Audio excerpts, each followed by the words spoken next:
कर चरण कृतं वा कायजं कर्मजं वा श्रवणनयनजं वा मानसं वा पराधम् विहितमविहितं वा सर्वमेतत्क्षमस्व जय जय करुणाब्धे श्री महादेव शंभो जय जय करुणाब्धे श्री महादेव शंभो कर्पूर गौरम करुणावतारम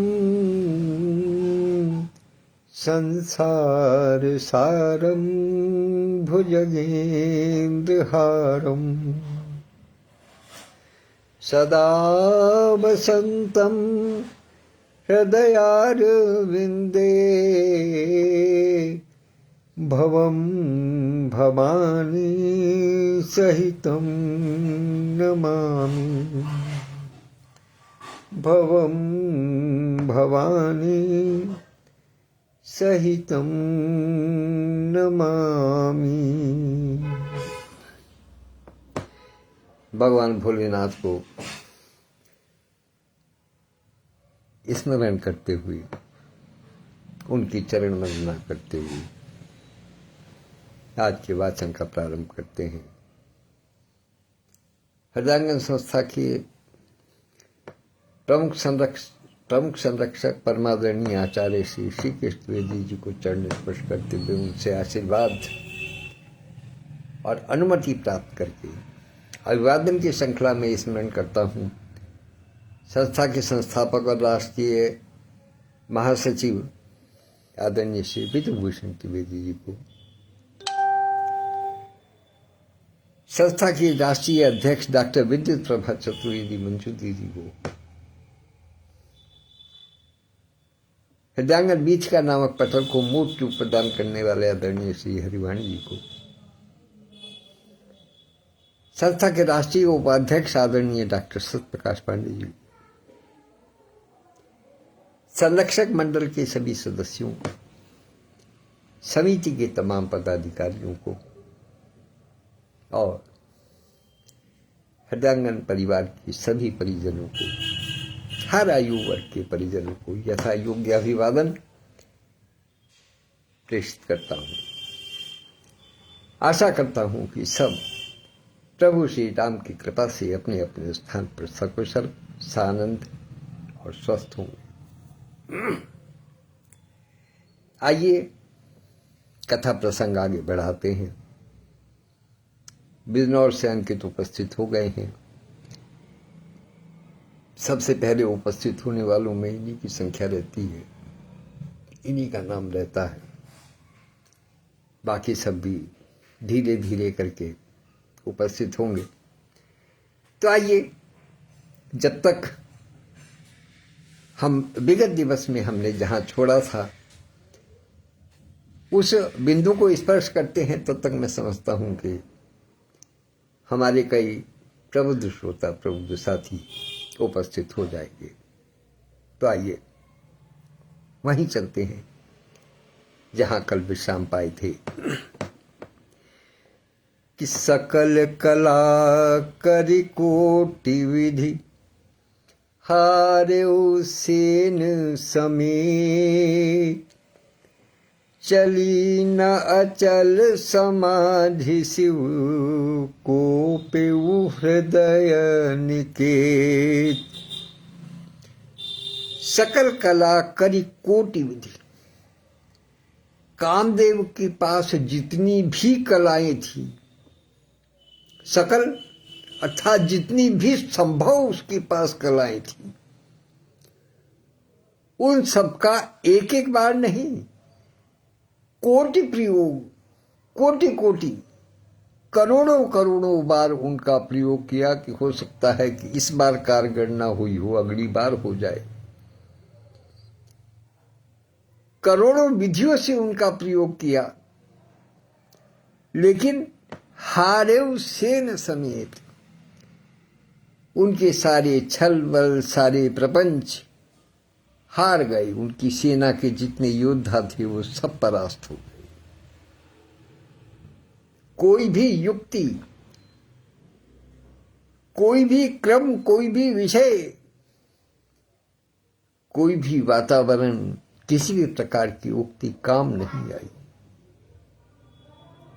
और जैसे ही कामदेव ने ये देखा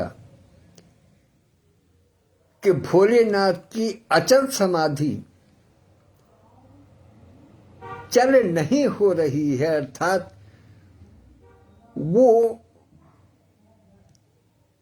टूट नहीं रही है, उनकी समाधि पर किसी प्रकार का असर नहीं हो रहा है, तो कोपे हृदय निकेत, उसके हृदय में जबरदस्त क्रोध उत्पन्न हुआ। किसके? कामदेव के हृदय में। आदरणीय संस्थापक महोदय श्री विधुभूषण त्रिवेदी विधु जी उपस्थित हैं, शुक्ला खेड़ा धाम में उपस्थित हैं। निश्चित रूप से आदरणीय भावेशी और उनकी बहन श्रीमती पूनम मिश्रा जी के साथ तो अपने हॉल में बैठे ही होंगे अपने आसन पर, किंतु मैं जानता हूं कि ये समय है गांव वालों की और भी उनके आसपास आकर के बैठने वालों का, तो निश्चित रूप से 2-3 लोग और भी बैठे होंगे। उन सभी ज्ञात अज्ञात उपस्थितों को सादर आभार व्यक्त करता हूं, नम्र निवेदन करता हूं। तो चली नाचल समाधि शिव कोपे हृदय निकेत, कामदेव के हृदय में भयंकर क्रोध उत्पन्न हुआ। और जैसा मैंने कल निवेदन किया था कि जब मनुष्य क्रोध में होता है तो उसको कभी कुछ भी सकारात्मक विचार उसके हृदय में नहीं आती है। क्रोध में हमेशा नकारात्मक पक्ष आता है। क्रोध में हर मनुष्य कुछ ना कुछ ऐसा कर जाता है कि उसका फिर बाद में पश्चाताप होता है। क्रोध करने से पहले पश्चाताप नहीं होता, पहले तो वह अहंकार के गुब्बारे पर सवार रहता है, लेकिन जब उसका फल भोगना पड़ता है, जब उसका परिणाम उसके सामने आता है, तब वो मन में सोचता है कि अरे मैंने क्रोध करके गलती की। लेकिन यहां तो परिस्थिति दूसरी है। यहां तो वो जानबूझ करके क्रोध कर रहे हैं, क्योंकि एक प्रकार से उन्होंने देवताओं से ये वचन लिया था कि वो शिव जी की समाधि को भंग कर देंगे। ये इनके इन प्रकारेण, कितना भी कुछ करना पड़े वो उनकी समाधि को भंग कर देंगे। और यहां तक कि वो जब इस निश्चय को लेकर के, इस निश्चय को सुना करके जब वहां से चले, तभी उनके मन में था कि निश्चित रूप से बहुत संभव है कि इस प्रयोग में या इस कार्य को करते हुए मुझे अपने प्राणों की भी आहुति देनी पड़ेगी। तो इसलिए क्रोध के वशीभूत होकर के कामदेव ने क्या कार्य किया उसको देखते हैं। देखी रसाल विटप वर्षाखा, ते पर चढ़े मधुनु मन माखा, सुमन चाप निज सर संधानी, अति रिसता की श्रवण लगी तानी।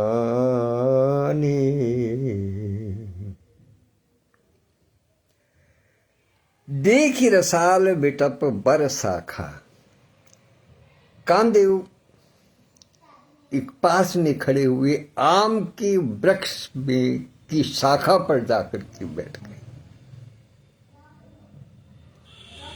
आम के वृक्ष की शाखा पर क्यों बैठे? क्योंकि वो घना होता है, हो सकता है कि वहां बैठूंगा तो मैं न दिखाई दूं। दूसरी चीज, जब आदमी क्रोध में होता है, किसी के प्रति कुछ कार्य करने लगता है, तो वो ये सोचता है कि वो पहले मीठी मीठी बातें में रहता है। मीठा स्वयं को बड़ा रसीला दिखाता है, इसलिए आम के वृक्ष पर चढ़े। और तेई पर चढ़ेऊ मदनु मन साख मन माखा, मन में कुछ निश्चय करके, दृढ़ निश्चय करके कामदेव उस आम के वृक्ष पर चढ़ गए। आदरणीय विद्युत प्रभा दीदी उपस्थित हो गई हैं, सादर प्रणाम निवेदित करता हूं। तो सुमन चाप निज सर संधाने, अतिरिसता की श्रवण लगी ताने।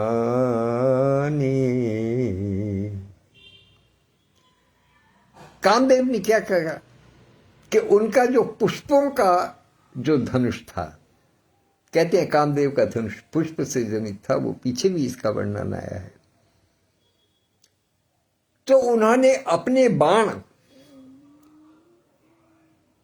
जो कामदेव के जो विशिष्ट प्रहारक मारक जो बाण हैं, जो अस्त्र हैं, उन्हें छोड़ने के लिए उन्होंने संधान कर लिया अपने धनुष पर। किसके लिए? शिवजी के लिए, जिनकी समाधि अचल थी। और अतिरिस ताकि श्रवण लगी ताने, अतिरिस अत्यंत क्रोध में भर करके, साधारण स्थिति में नहीं, अत्यंत क्रोध में भर करके श्रवण लगी ताने, कान तक उसकी प्रत्यंचा को खींच लिया। जैसे कहते हैं ना कि धनुष लिया और बाण लगाकर कान तक उसको खींच लिया। कान तक खींचने का क्या औचित्य है? अर्थ क्या है? अर्थ ये है कि किसी भी अस्त्र का जब संधान किया जाता है तो उसको जितनी दूर पहुंचाना होता है, उतनी ही दूर तक उसको पहले पीछे खींचना पड़ता है। जितना धनुष की प्रत्यंचा पर जितना कम खिंचाव डालेंगे, वो उतना ही पास जाकर के गिरेगा। और जितनी दूर का लक्ष्य भेद ना हो, उतनी ही दूर तक उसको खींचना पड़ता है। इसके लिए एक बहुत सुंदर उदाहरण मैं आपको और देना चाहता हूं, सुंदरकांड से। सुंदरकांड से एक उदाहरण मिलता है कि जिस समय हनुमान जी जाना चाहते हैं, समुद्र तट पर खड़े हो जाते हैं, भयो पर्वताकार शरीरा, तो उस समय जब वो लंका के लिए प्रस्थान करते हैं, तो कहते हैं कि वो उस पर्वत पर कूदे। और कूदे किस प्रकार कि वो पर्वत पाताल तक घिस गया, पाताल तक धंस गया। पाताल तक धंसने का मतलब और क्या है? पाताल तक धंसने का मतलब यह है कि उन्होंने अपनी शक्ति को इतना विकट रूप दे दिया, इतनी ज्यादा उन्होंने खींच कर दी प्रत्यंचा की, कि वो पाताल तक उनके जो है वो पैर पहुंच गए। और जब उसके बाद में यहां से जब उड़े तो वो आकाश में जो है वो सुदूर आकाश में ऊपर जाकर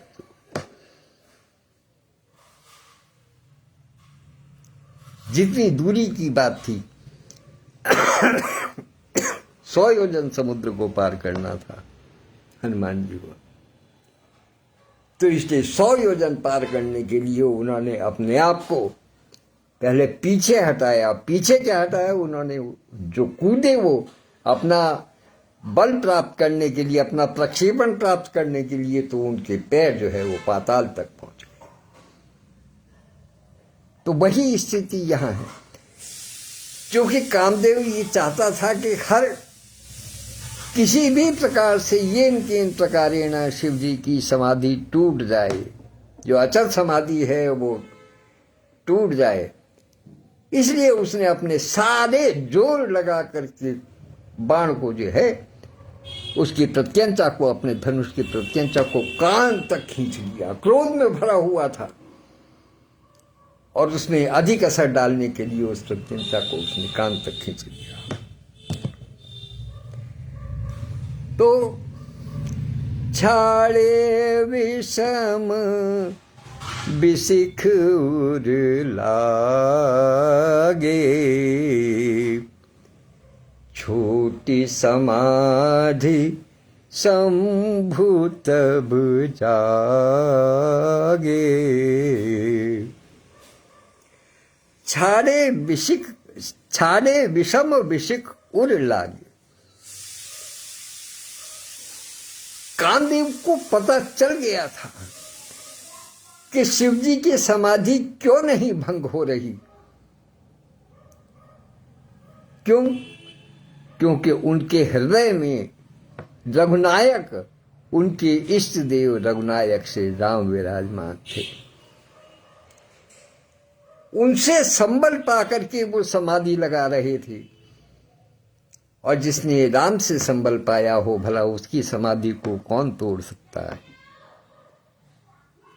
तो इसलिए कामदेव को जब इस बात का ज्ञात हुआ तो कामदेव ने कहीं और वार नहीं किया। ये देखिए विशेष बात कि पूरे शरीर पर, पूरे वातावरण में हर प्रकार का उसने प्रयोग करके देख लिया, लेकिन शिव जी पर कोई असर नहीं हुआ। भाई उमेश मिश्रा जी उपस्थित हैं, सादर प्रणाम करता हूं। तो कामदेव के किसी भी वार का कोई असर नहीं हुआ शिव जी के किसी भी अंग पर, शिव जी के मन पर किसी चीज पर असर नहीं हुआ। लेकिन उसे जब ज्ञात हुआ कि असली मसला क्या है, तो उसने हृदय में बाण मारे। कामदेव ने हृदय में बाण मारे। अब जैसे ही हृदय में जाकर के बाण लगे तो शिव जी का विचलित होना स्वाभाविक था। तो छूटे समाज शंभु तब जागे। शिव जी की समाधि छूट गई और वो अपनी जाग गए। भोले बाबा जाग गए। इसके पीछे जाग तो वो गए उसके बाद से, लेकिन शिवजी को इतना अधिक क्रोध क्यों हुआ? केवल समाधि टूटने से नहीं, समाधि तो वो लगातार पता नहीं जाने जीवन में कितनी बार उन्होंने लगाई। हजारों हजारों वर्ष की समाधि लगाते रहे और खोलते रहे, लेकिन आज किस लिए उनको क्रोध हुआ? पहली चीज तो ये कि वो जब भी पहले समाधि लगाते थे और उससे उठते थे तो अपनी इच्छा से उठते थे, अपनी इच्छा से जागते थे, किसी के जगाने से नहीं जागते थे। किसी के दुष्प्रयासों के कारण उनकी समाधि भंग नहीं होती थी, बल्कि वो स्वयं जब उनकी इच्छा होती थी तब वो समाधि से जागते थे। लेकिन पहला कारण कि आज किसी ने ये कुकृत्य किया है कि उनको समाधि से जगाने का प्रयास किया है, दुस्साहस किया है। दूसरी चीज, कामदेव ने तीर भी कहां मारे? शिव जी के हृदय स्थल पर, जिस हृदय में वो अपने इष्ट देव भगवान श्री रघुनायक प्रभु श्री राम को बसाए हुए हैं। अब यदि कोई हमारा पूज्य हो, हम जिसके आगे श्रद्धा से झुकते हों, जिसको अपना सब कुछ मानते हों,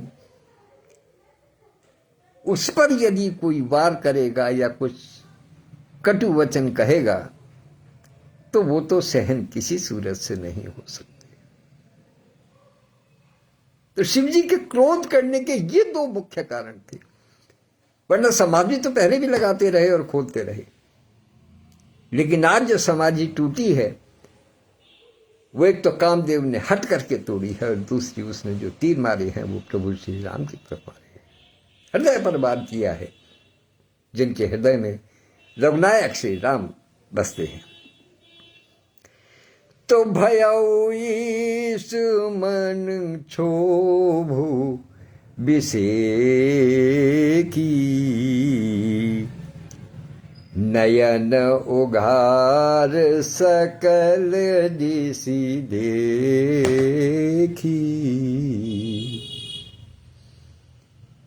ऐसी स्थिति में शिव जी के मन में क्षोभ उत्पन्न हुआ, एकदम क्रोधित हो गए, बड़ा क्षोभ हुआ। क्रोधित नहीं हुए, पहले तो उनको क्षोभ हुआ कि अरे ऐसा कौन मूर्ख है जिसने कि मेरी समाधि को तोड़ने का साहस किया, और उसका प्रकार भी तो देखो कि मेरे श्री रघुनायक को, जहां मेरे रघुनायक निवास करते हैं वहां उस स्थान पर वार करके किया। ये जैसे ही उनकी समाधि टूटी तो नेत्र खोल करके उन्होंने सकल दिशा में देखा, सब दिशाओं में उन्होंने देखा, नयन उघार सकल दिशा देखी। नेत्रों को खोल करके उन्होंने सब दिशाओं में अपनी दृष्टि घुमाई कि उनको कहीं कुछ दिखाई दे जाए। मैंने बताया ना कि आम के वृक्ष में इतने घने पत्ते होते हैं कि उसमें दिखाई देना मुश्किल होता है, लेकिन ईश्वर से भला कौन छुपा है? शिव जी से कौन छुप सकता है कहीं भी? तो सौरभ पल्लव मदनु बिलोका, भयउ कोपुकंपे उतिलोका। जैसे ही आम के पत्तों में छुपे हुए कामदेव पर भगवान शिव जी की नजर पड़ी, जैसे ही वो उनकी दृष्टि में आए, भयउ को, अभी तक जो उनके मन में क्षोभ था वो अब कोप में, क्रोध में बदल गया। और प्रलयंकारी शिव शंकर जब क्रोध में आ जाएं तो फिर किसकी मजाल जो डरे बिना रह सके। कहते हैं कंपेव त्रैलोका, तीनों लोक कांपने लगे प्रभु श्री शंकर भगवान के कोप को देखते हुए, उनकी स्थिति को देखते हुए तीनों लोग कांपने लगे। और तब शिवती सर नयन उघारा, चितवन काम भयहु जरि बाझारा।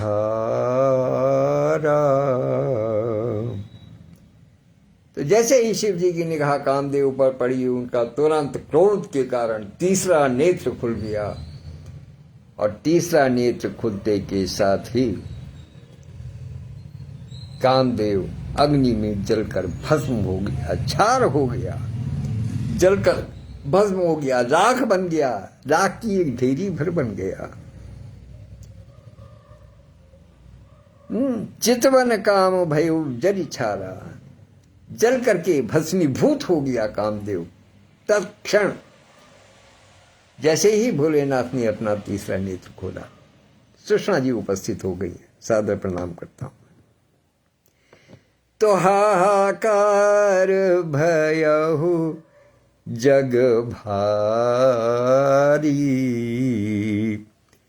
डर पे सुर भय असुर सुखारी।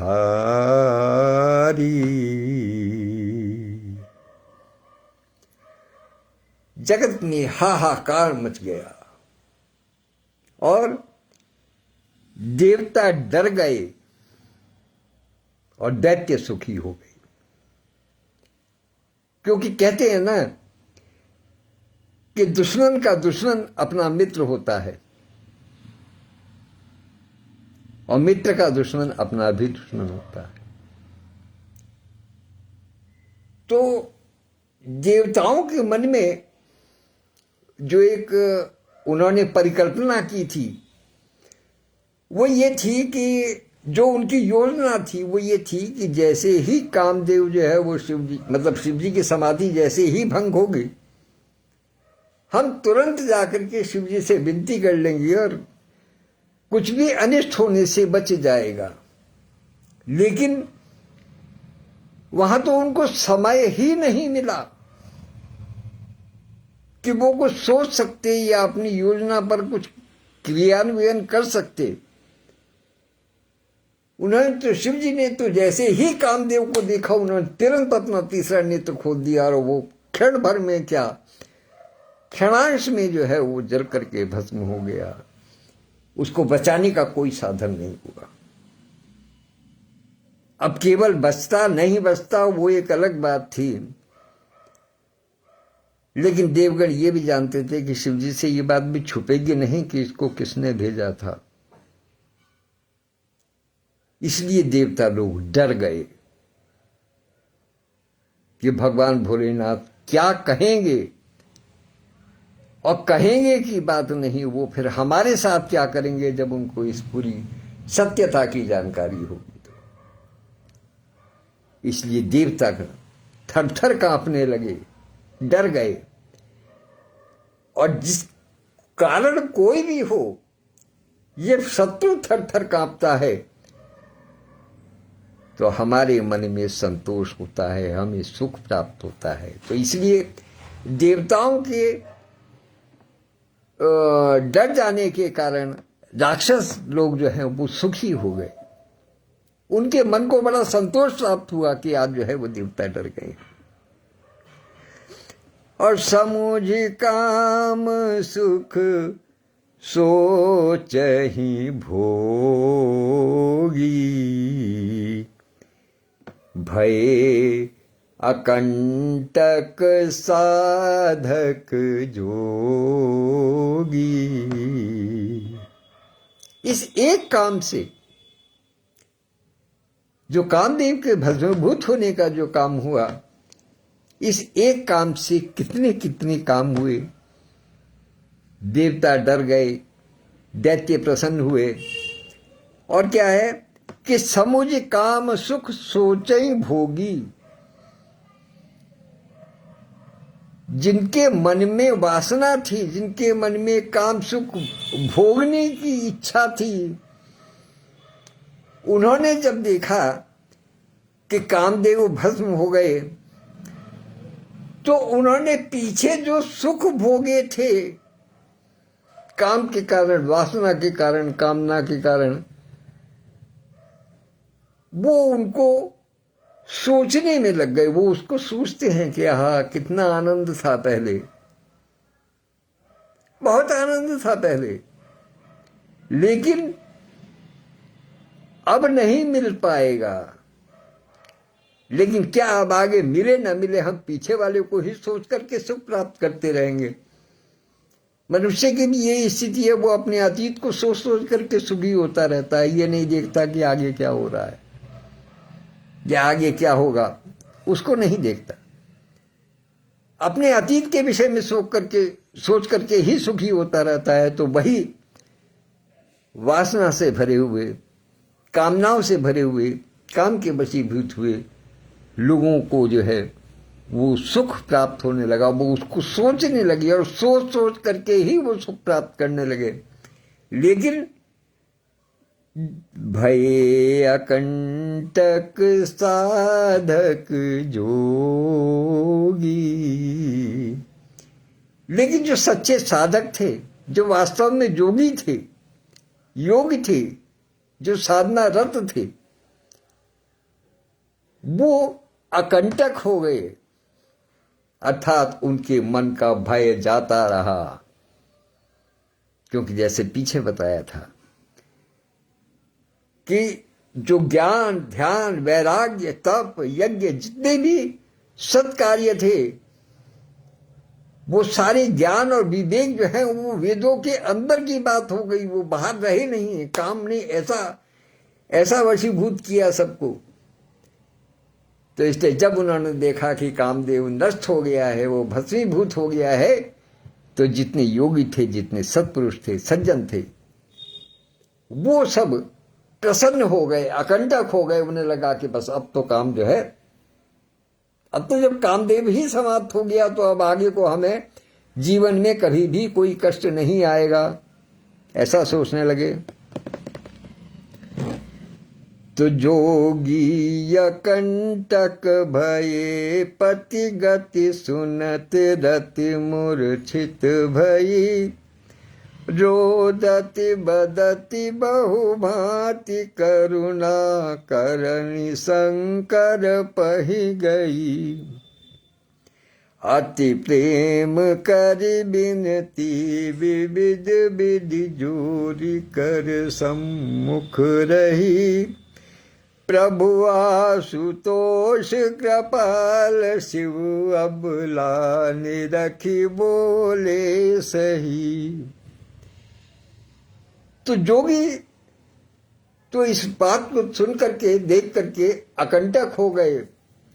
उनके तो मन में जिस प्रकार का खटका लगा हुआ था वो सब दूर हो गया कामदेव के भस्म होते ही। लेकिन अपने पति की गति को जान करके, सुन करके, कामदेव की जो पत्नी थी रति, वो मूर्छित हो गई। आदरणीय आरती टंडन भाभी जी उपस्थित है, सादर प्रणाम करता हूं इनके चरणों में, बड़ी भाभी है। तो जोगी तो बेशक अकंटक हो गए, लेकिन जो कामदेव की पत्नी रति थी, वो अपने पति की गति को जान करके, अर्थात उनके भस्मीभूत होने के समाचार को जान करके मूर्छित हो गई। और रोदति बदति बहुभांति, करुणा करति शंकर पहि गई। रोते हुए, विलाप करते हुए वो भगवान शंकर के पास पहुंची, उनके शरण में पहुंची। क्यों? क्योंकि उनके पति देव की जो राख थी, जो भस्मीभूत होकर के जो क्षार में जो बदल गए थे, वो वहीं थी। तो राजा वो शंकर जी के पास गए। तो अति प्रेम कर विनती, विवद विधि जोरी कर सम्मुख रही।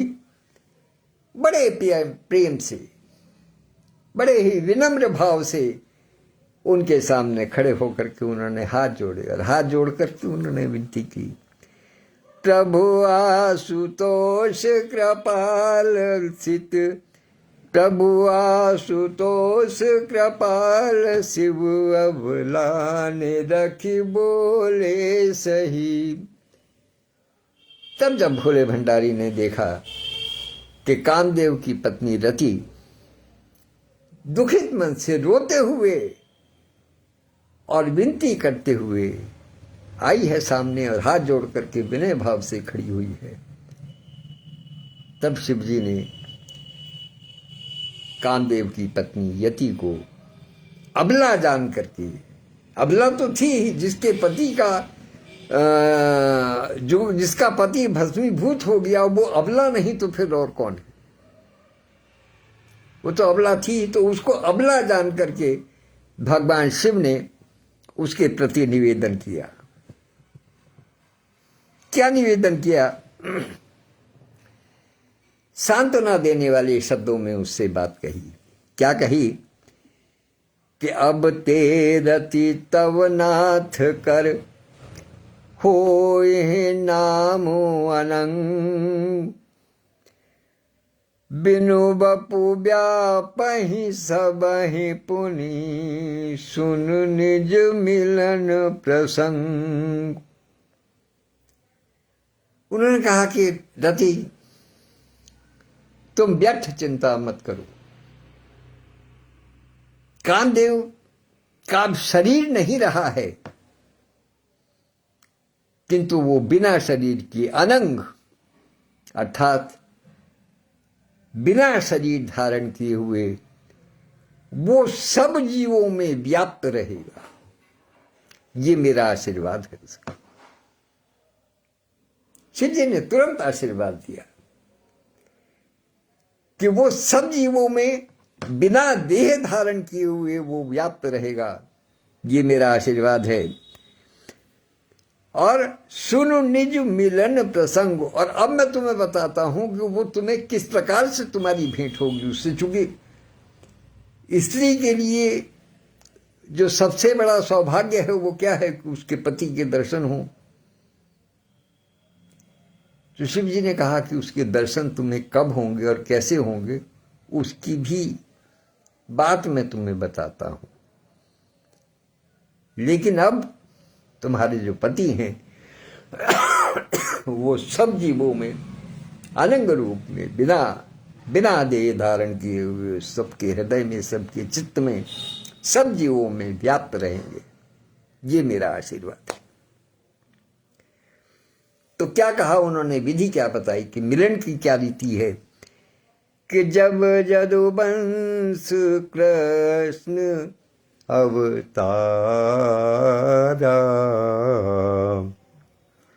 होई ही हरन महाही भारा, होई ही हरन महामही भारा। कृष्ण तनय होए पति तोरा, बचन अन्यथा होई न मोरा। भगवान भोलेनाथ बोले कि द्वापर युग में जब यदुवंश में कृष्ण, पूर्ण ब्रह्म श्री कृष्ण जब अवतार लेंगे, और अवतार भी किस कारण लेंगे कि होई हरण महामही भारा, पृथ्वी को भार से मुक्त करने के लिए महामही भारा, घोर संकट से, घोर विपत्ति से, घोर भार से मुक्त करने के लिए जब यदुवंश में भगवान श्री कृष्ण द्वापर में जन्म लेंगे, तब कृष्ण तनय होई पति तोरा, तब उनका पुत्र प्रद्युम्न तुम्हारा पति होगा। और वचन अन्यथा हो ही न मेरा, और मेरा वचन कभी भी अन्यथा नहीं हो सकता। इसको तुम गांठ बांध करके रख लो कि जो मैंने कहा है वही होगा। तो रति गवनी सुनि शंकर बानी, कथा अपर अब कहूँ बखानी।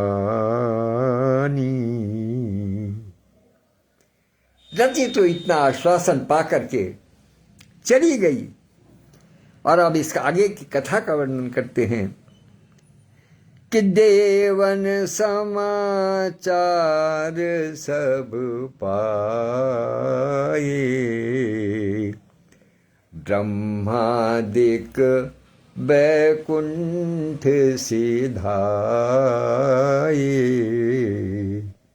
इन तीनों में एक विशेषता है। त्रिदेव जो है, ब्रह्मा विष्णु महेश, इन त्रिदेव में एक विशेषता है। आदरणीय भाई तेजपाल गुप्ता जी ज्योतिष सलाहकार उपस्थित हैं, बड़े भाई साहब प्रणाम करता हूं।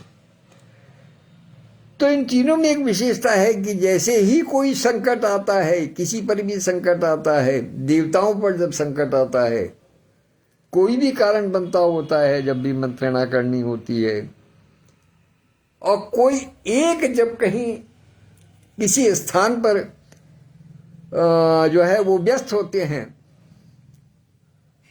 तो बाकी दोनों आपस में बैठ करके मंत्रणा करते हैं। तो इसलिए देवताओं को जब ये समाचार मिला, तो ब्रह्मा जी आदि सारे देवता मिलकर के, ब्रह्मा जी की अगुवाई में सारे देवता कहां पहुंचे? बैकुंठ में पहुंचे, भगवान विष्णु के पास। क्योंकि शिव जी तो नीचे अभी कामदेव को भस्म किया था, इसलिए वो तो महाव्यस्त थे, रति को आशीर्वाद देने में व्यस्त थे। तो लिहाजा ब्रह्मा जी जो हैं वो सारे देवताओं के साथ मिलकर के बैकुंठ में पहुंचे श्री विष्णु भगवान के पास। तो सब सुर विष्णु बिरंची समेता गए जहां शिव कृपा निकेता। ये एक स्वाभाविक सी प्रक्रिया है कि यदि हमें पता हो, हमारे मन में ये विचार हो, हमें इस बात की जानकारी हो कि अमुक व्यक्ति नाराज है, क्रोधित है, बहुत भयंकर तरीके से क्रोधित है, तो शिवजी जितना तो क्रोध किसी में था ही नहीं कि तीनों लोग कांपने लगे थे। और इतना क्रोध कि उन्होंने तीसरा नेत्र खोल दिया और कामदेव को जलाकर भस्म कर दिया। तो उनके क्रोध को शांत करने की अब उनको कोई विधि नहीं समझ में आ रही थी। अकेले किसी की भी उनके पास जाने की हिम्मत नहीं हो रही थी। सब ये सोच रहे थे कि उनको किस प्रकार से उनके क्रोध को शांत किया जाए, शांत कैसे करना चाहिए। तो इसलिए सब सुर विष्णु बिरंची समेता, भगवान विष्णु और ब्रह्मा जी के साथ में सारे देवता गए जहां शिव कृपा निकेता, उस स्थान पर गए जहां पर कि शिव जी विराजमान थे। और पृथक पृथक तीन कीन प्रशंसा, भय प्रसन्न चंद्र अवतंसा।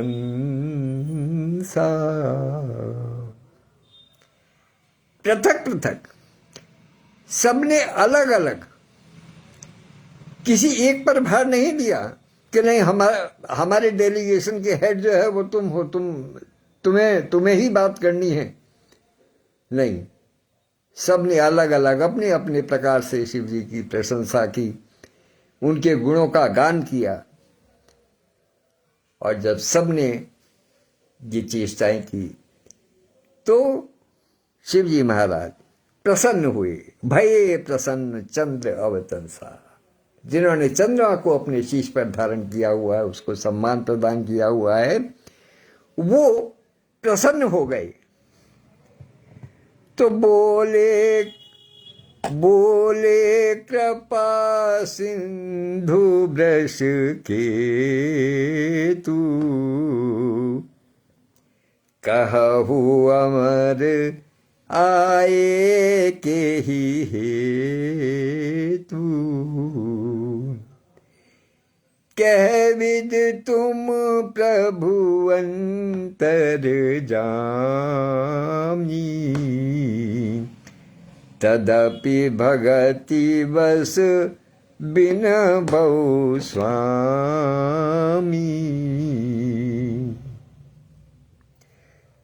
कृपा के सागर भोलेनाथ बोले कि हे देवताओं, कहिए आपका यहां आगमन किस लिए हुआ है। अब कहा उन्होंने, वो बात अलग है कि शिव जी अपने सबके मन की बात को जानते थे।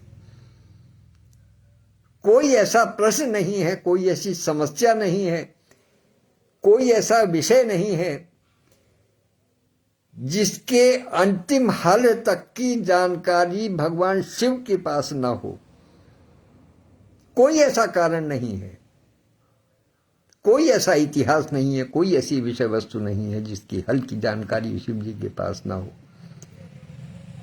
लेकिन फिर भी उन्होंने लोकाचार के नाते देवताओं से पूछा कि बताइए कि आप सब यहां किस लिए आए हैं। तब ब्रह्मा जी ने कहा कि हे प्रभु, आप अंतर्यामी हैं, तथापि भक्ति के वशीभूत होकर के मैं आपसे कुछ निवेदन करना चाहता हूं। मैं आपसे कुछ निवेदन करता हूं कि सकल सुरन के हृदय अस शंकर परम छाहु, और निज नयननि देखा चहई नाथ तुम्हार विवाह। ब्रह्मा जी ने उनके सामने खुलकर कहा कि सकल सुरन के हृदय अस शंकर परम उछाओ, कि हो हे बोले बाबा, जितने भी देवता हैं सबके हृदय में एक उत्साह है, उल्लसित हैं। किस बात के लिए? कि उनके मन में एक बड़ी ही मीठी मीठी सी इच्छा बन पड़ी है। क्या? कि निज नयनन देखा चाहें, वो अपने नेत्रों से देखना चाहते हैं। क्या? कि तुम नाथ तुम्हारा विवाह हो। हे भोलेनाथ, आपके विवाह के जो वो हैं, क्या कहते हैं, व्यवस्था है, या कहना चाहिए कि आपके विवाह की जो आयोजन है उनको देखने की इच्छा है। वो अपने नेत्रों से देखना चाहते हैं। क्यों? क्योंकि संभवतः किसी ने माता सती के और शिव जी के विवाह की तो आयोजन को देखा नहीं, किसी ने देखा होगा। और जिसने देखा होगा वो भी अब इतना पुराना प्रसंग हो गया है कि वो अब उनके नेत्रों के आगे से अब धूमिल हो गया है। तो उन्होंने कहा कि अब इन सबके मन में एक इच्छा है कि वो अपने नेत्रों से आपका विवाह देखना चाहते हैं। तो बोलिए भोले भंडारी की जय, पार्वती पते नमः, हर हर महादेव। तो आइए आज कथा का प्रसंग यहीं विराम पाते हैं, और कल यहां से हम प्रयास करेंगे कि भोले बाबा की बारात में चलने के लिए जो जो तैयारियां होंगी उन पर हम चर्चा करेंगे। तब तक के लिए आज्ञा दीजिएगा। धन्यवाद, नमस्कार। भगवान भोलेनाथ और प्रभु श्री राम सब पर कृपा बनाए रखें, सब पर कृपा बरसाए रखें। धन्यवाद।